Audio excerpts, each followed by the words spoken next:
अस्सलाम वालेकुम, my name is Arman Hasan, I am a professional makeup artist and hair stylist. और आज हम करने जा रहे हैं बहुत ही खूबसूरत ये ट्रांसफॉर्मेशन।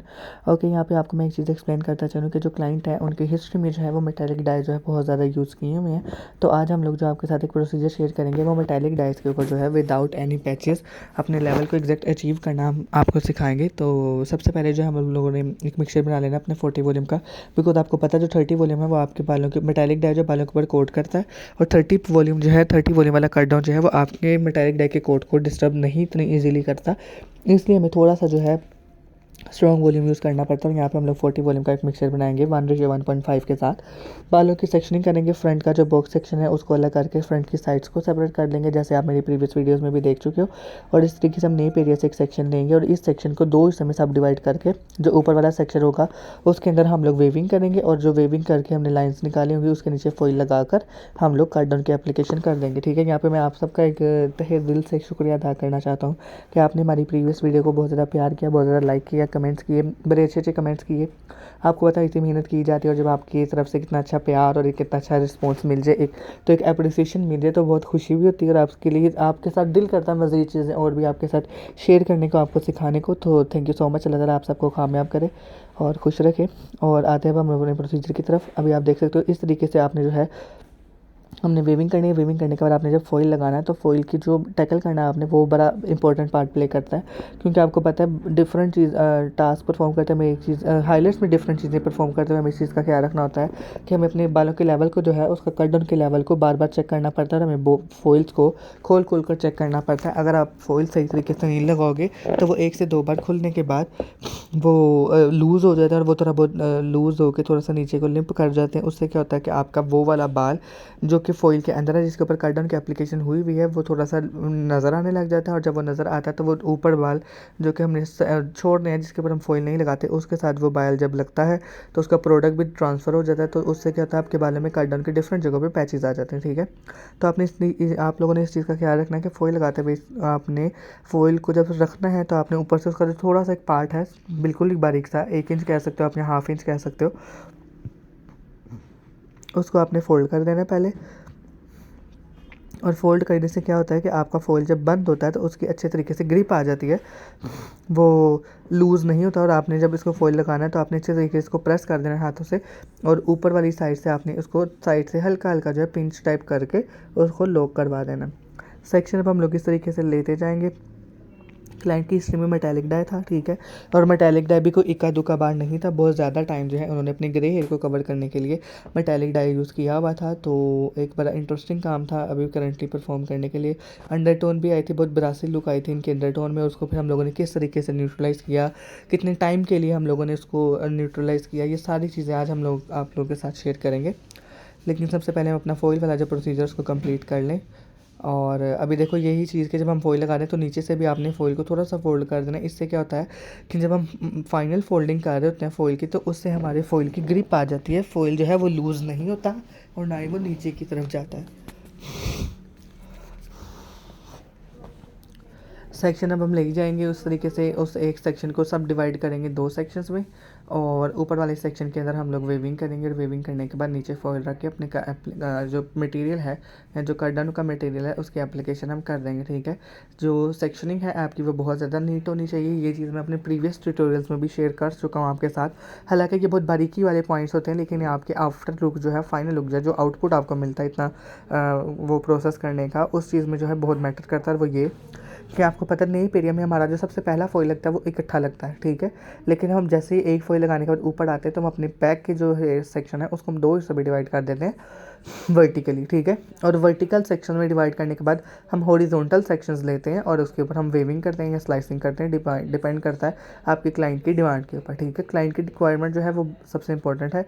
आपका काम जितना मर्जी अच्छा हो, लेकिन अगर आपके क्लाइंट की रिक्वायरमेंट के अकॉर्डिंग नहीं हुआ तो ये आपका फेलियर है। रही बात मेटालिक डाई की, आपको भी ये चीज़ पता होगी कि जब हमारे पास क्लाइंट आता है वो खुद अपनी हिस्ट्री शेयर करता है कि मैंने मेटालिक डाई बहुत ज़्यादा यूज़ की है, तो उसमें क्लाइंट कंसल्टेशन वाली एक चीज़ ये होती है कि आप उनसे बोलें, आप पहले जो है विदाउट कट डाउन किए आप अपने क्लाइंट के साथ किसी कलर की कमिटमेंट ना करें, ठीक है।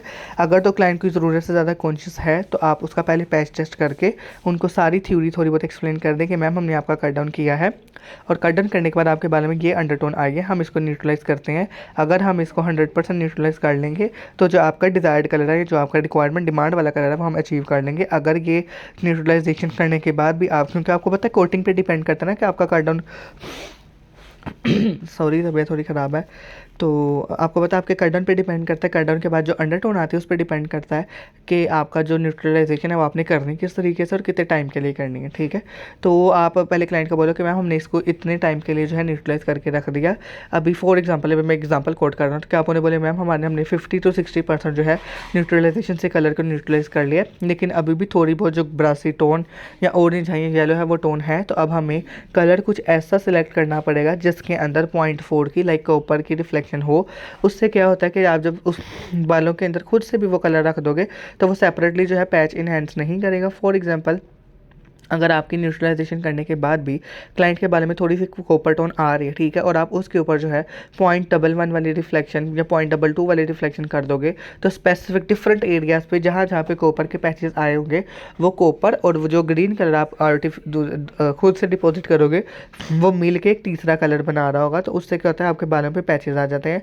अगर आप चाहते हो कि आपके बालों क्लाइंट के बालों के ऊपर पैचेस ना आए तो आपने क्या करना है, आपने कोई कलर ऐसा चूज़ करना है जिसके, अब जैसे आपको पता है जो हमारी फील्ड से हैं उनको ये चीज़ आइडिया होगी कि जब हम डाई का काम करते हैं तो उसमें कलर व्हील जो है वो बहुत ज़्यादा इंपॉर्टेंट होता है। अच्छा, यहाँ पे मैं आपके साथ डिस्कस कर दूँ, बहुत जल्द जो है हम आपके साथ थोड़ी बहुत थ्योरेटिकल क्लासेस भी शेयर करेंगे, जिससे एक एक पॉइंट उसको पॉइंट को बड़ा डिटेल तरीके से थ्योरेटिकल फॉर्म में हम आपके साथ एक्सप्लेन करेंगे, ताकि आपकी जो है प्रॉपर प्रोफेशनल फीमेल लर्निंग हो जाए।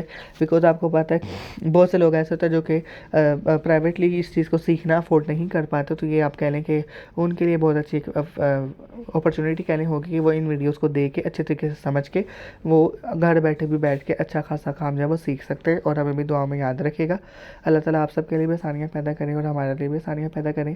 ओके, अभी हम जो है न्यूट्रलाइजेशन कर रहे हैं। अभी आप देख सकते हो कि जब कट डाउन का कलर आया था वो बड़ा ही कॉपर टोन में बरासी टोन थी। यहाँ पे हमने जो है कोन एक्चुअली का जो शैम्पू था ब्लू वाला वो लेके उसके अंदर थोड़ा सा पानी ऐड करके हमने बालों के अंदर जो है उसकी एप्लीकेशन की है, और हम हाथों के साथ जो है फिंगर की हेल्प के साथ अच्छे तरीके से मल्सीफाई कर देंगे। यहाँ पे भी आपको मैं एक और चीज़ एक्सप्लेन कर दूँ, बड़े छोटे छोटे पॉइंट पर बड़ी बारीकी से एक्सप्लेन करता हूँ, हालांकि कोई भी इतनी बारीकी से एक्सप्लेन नहीं करता। और वो चीज़ ये कि जब हम न्यूट्रलाइजेशन करते हैं तो आप देख सकते हो कि जो वॉशिंग यूनिट में क्लाइंट का पोस्चर होता है वो ऐसा होता है कि उसके नेप एरिया के जो बाल होते हैं, अगर आपने वहाँ पर अच्छे तरीके से हाथों की मूवमेंट नहीं चलाई, ठीक है, आपका प्रोडक्ट जो है वो नेप एरिया पे नहीं गया, तो आपके स्पेसिफिक फ्रंट पे या जो लेंथ है उसके ऊपर तो आपकी न्यूट्रलाइजेशन बड़ी अच्छे तरीके से हो जाएगी, ठीक है। बल्कि अभी आप देख भी सकते हो कि जैसे जैसे मैं उसको मल्टीफाई कर रहा हूँ हमारे बालों की जो वो लाइंस है, जो कर्डन वाली स्ट्रीक्स हमने उठाई हैं, उनमें से कॉपर और ब्रासी टोन जो वो ख़त्म हो गई है। लेकिन अगर आपका जो है यही वाला न्यूट्रलाइजेशन वाला जो प्रोडक्ट है, अभी आप देखो मैं नेप एरिया में भी उसको अच्छे तरीके से लेके जाने की कोशिश कर रहा हूँ। अगर आप ये नहीं करते हो तो आपका जो नेप एरिया होता है, अभी आप देख भी सकते हो कि वो कॉपर टोन जो वो ख़त्म हो चुकी है। तो जो नेप एरिया वाला अंडरटोन होती है वो ख़त्म नहीं होती। तो आप जब इसको वॉश करने के बाद कलर लगाते हो तो आपका जो नेप एरिया पे कलर आएगा वो आपकी अंडरटोन के साथ मिक्स होकर आएगा, ठीक है। तो ये छोटा सा पॉइंट है कि आपने क्लाइंट को, अगर आपको इस तरीके से भी आपके हाथों की ग्रिप नहीं है तो आप क्लाइंट को सीधा बिठा के उसके नेप एरिया पे अच्छे तरीके से हाथों को नीचे वाली साइड से बालों पे मल्सीफाई करते हुए इसकी न्यूट्रलाइजेशन अच्छे तरीके से करें, ताकि एट द एंड आपका जो कलर है या जो लेवल है, एक तो न्यूट्रलाइजेशन भी पूरे के पूरे हेड के ऊपर इक्वली हुई हो, ठीक है, और दूसरा ये कि जब आप कलर भी करो तो आप पूरा का पूरा सर का जो कलर है वो एक लेवल पर आए, पैचेस ना बने उसके ऊपर, ठीक है। वॉश करने के बाद हम लोग अपने क्लाइंट के बालों को ड्राई करेंगे। ड्राई करने के बाद जो है हम इनके बालों के ऊपर कलर की एप्लीकेशन करेंगे। कलर का मैं अगर आपके साथ यहाँ पे एक्सप्लेन कर दूँ, अच्छा यहाँ पे कलर को एक्सप्लेनेशन देने से पहले मैं एक चीज़ से शेयर करना आपके साथ भूल गया, वो बात ये है कि आपको पता है कि मेटालिक डाई के ऊपर जो है कट डाउन का लेवल इजीली अचीव नहीं होता, ठीक है।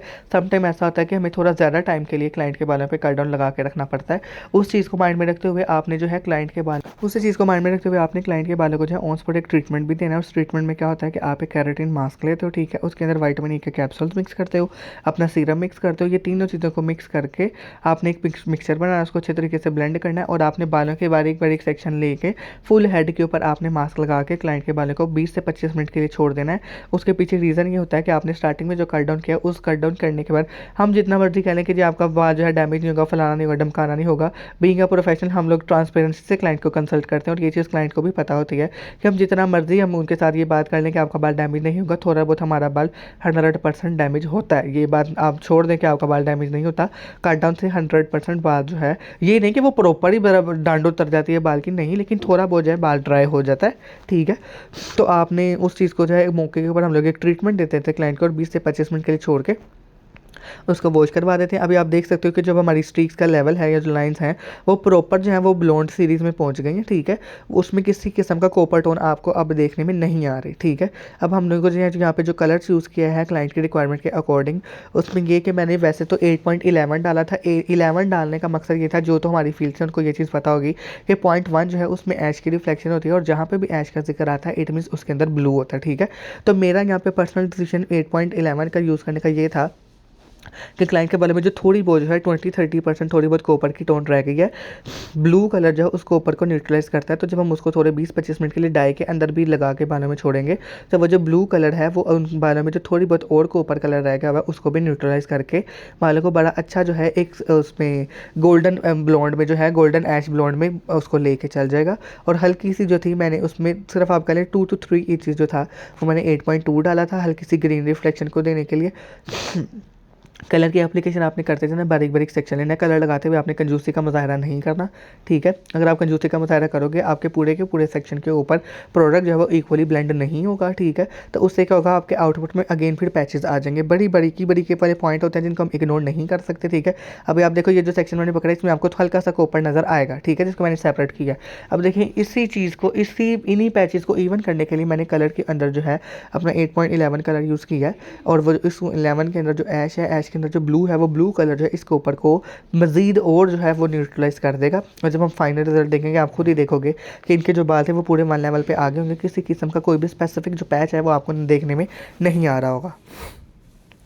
प्रोडक्ट को आपने इक्वली ब्लेंड करना है, हाथों के साथ मल्सीफाई करके आपने अच्छे तरीके से बालों को कॉम्ब करने हैं। कॉम्ब करने का भी अगेन पर्पज़ यही होता है कि जो आपने डाई या प्रोडक्ट की एप्लीकेशन की है वो बालों जिस सेक्शन के ऊपर आप एप्लीकेशन कर रहे हो उस सेक्शन को इक्वली उसके ऊपर जो है प्रोडक्ट की एप्लीकेशन हो जाए, प्रोडक्ट ब्लेंड हो जाए। और आप यहाँ पे जो है कि हेल्पर्स की जो है हेल्प ले सकते हो डाई की एप्लीकेशन करने के लिए, ठीक है।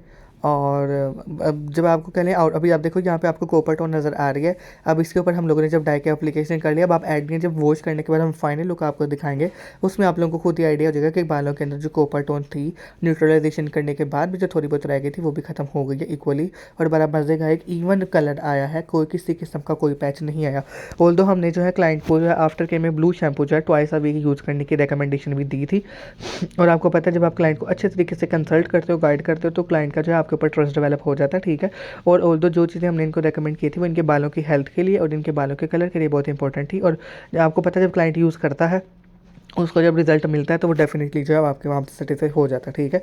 अब जो है हम अपने क्लाइंट के बालों को वॉश करेंगे। वॉश करने के बाद अगर आप चाहो देखो कि आपके क्लाइंट के बाल जो थोड़ा ज़्यादा ड्राई हो गया तो आप दोबारा यहाँ पे जो है मास्क वाला ट्रीटमेंट क्लाइंट को दे सकते हो। अगर आप देखते हो कि नहीं तो थोड़ा बहुत कंडीशनर से काम जो है आपका ओके हो जाएगा तो आप यहाँ पे कंडीशनर लगा सकते हो। ये थी हमारी फाइनल लुक, देख सकते हो आप लोग किसी किस्म का जो है आपको सेपरेटली कॉपर का पैच नज़र नहीं आ रहा और इवनली जो है गोल्डन ऐश कलर जो है हमने अचीव किया है, बड़ा मज़े का कलर आया। कैसा लगा आपको कमेंट में बताइएगा ज़रूर। Thank you so much. अल्लाह हाफिज़।